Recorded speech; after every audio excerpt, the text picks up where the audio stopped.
உயிரே, உறவே, தமிழே, வணக்கம்.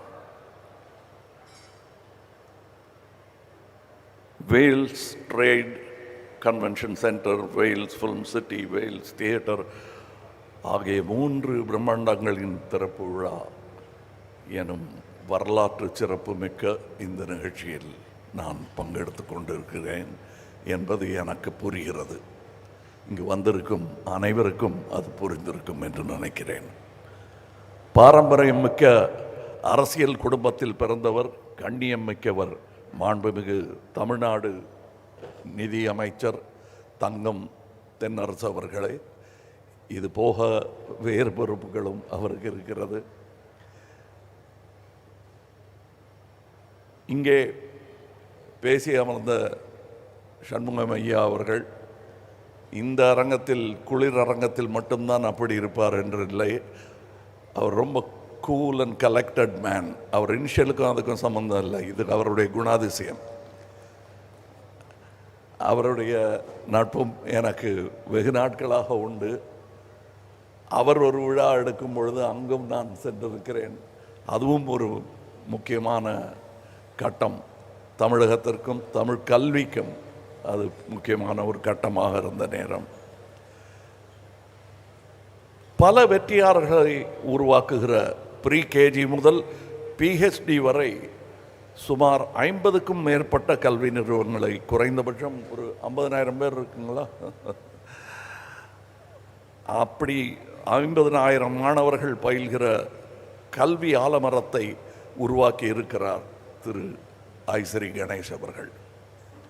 அவரை மற்றவங்களுக்கெல்லாம் நான் பாராட்டி சொல்லிட்டேன். அவரை என்னன்னு சொல்கிறது, தம்பின்னு சொல்கிறதா, அது அப்படி நண்பர்னு சொல்கிறதா, அப்படி அழைத்தா சரியாக இருக்குமா? கல்வித்துறையில் யாரை கேட்டாலும் ஐஸ்ரீயா, அவரை எனக்கு தெரியுமே அப்படிம்பாங்க. கலைத்துறையில் யாரை கேட்டாலும் ஐஸ்ரீ என் நண்பர் என்பார்கள்.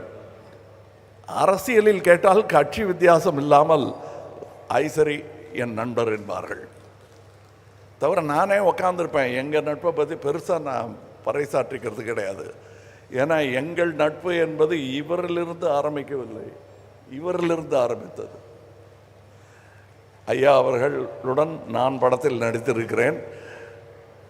சத்யா மூவிஸ் படத்தில் நான் கதாநாயகன் என்றாலும் அவருக்கு தயாரிப்பாளருடன் மிக நெருங்கிய தொடர்பு. நான் 2ஆம் பட்சம்தான் அதில். அப்போலேருந்து தெரியும் எனக்கு அவரை. அந்த எளிமை அவருக்கு ஊட்டி வளர்த்திருக்கிறார் என்பதற்கு உதாரணம் என் நண்பர் ஐஸ்ரீ கணேஷ் அவர்கள். சரி, இந்த கமலஹாசனுக்கும் ஐஸ்ரீ கணேஷ் அவர்களுக்கும் என்ன சம்பந்தம்? வேல்ஸ் இன்டர்நேஷ்னல் தயாரிப்பில் நான் நடித்ததில்லை. ராஜ்கமலும் அவரும் சேர்ந்து ஒரு படமும் பண்ணதில்லை.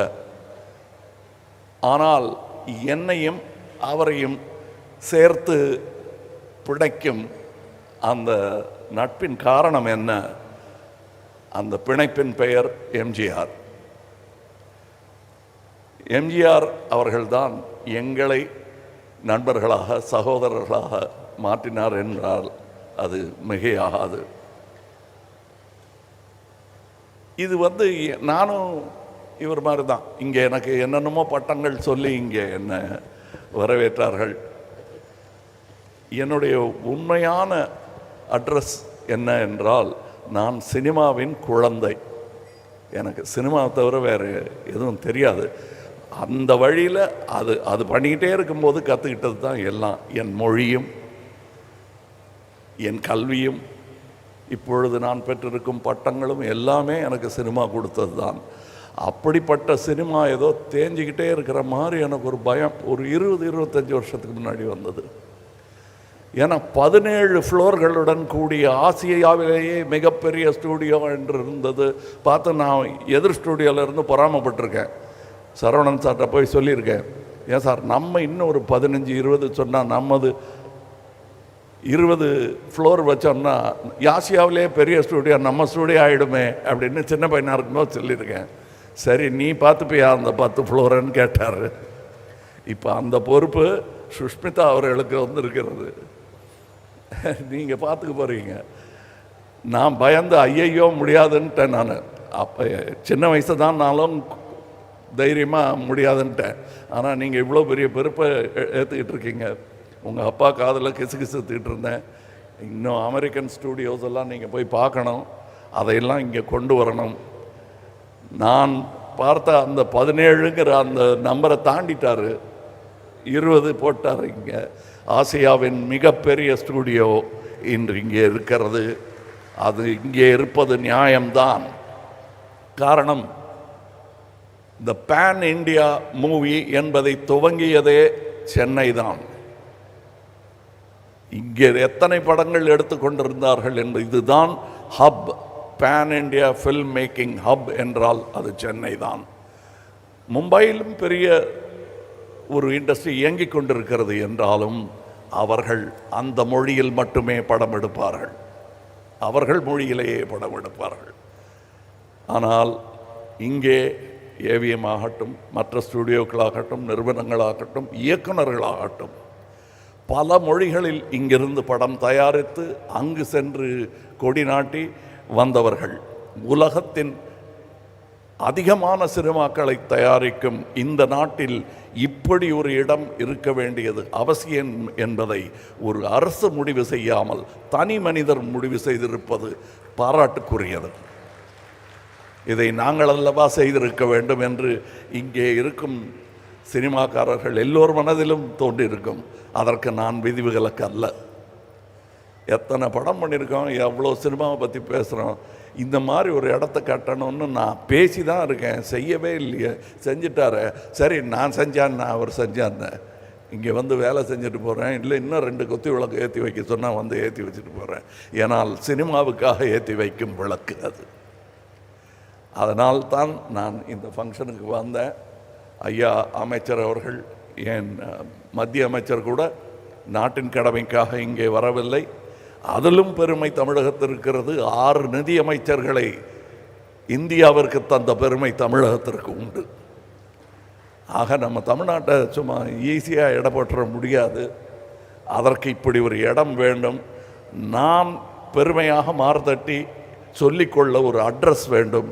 அந்த அட்ரஸ் இதுவாக இருப்பதில் எனக்கு பெருமை. காரணம், முதலாளியே எனக்கு பர்சனலாக தெரியும். அதான் அது நான் செய்ய வேண்டியதை நீங்கள் செய்ததாக நினைக்கிறேன்.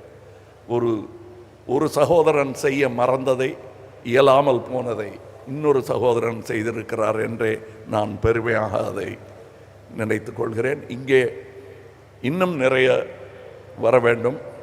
அதை நடத்துகிறவங்க கிட்ட தான் அதை பேசணும். ஆமாம், நிறைய இங்கே நாம் சினிமாவை கற்றோம்.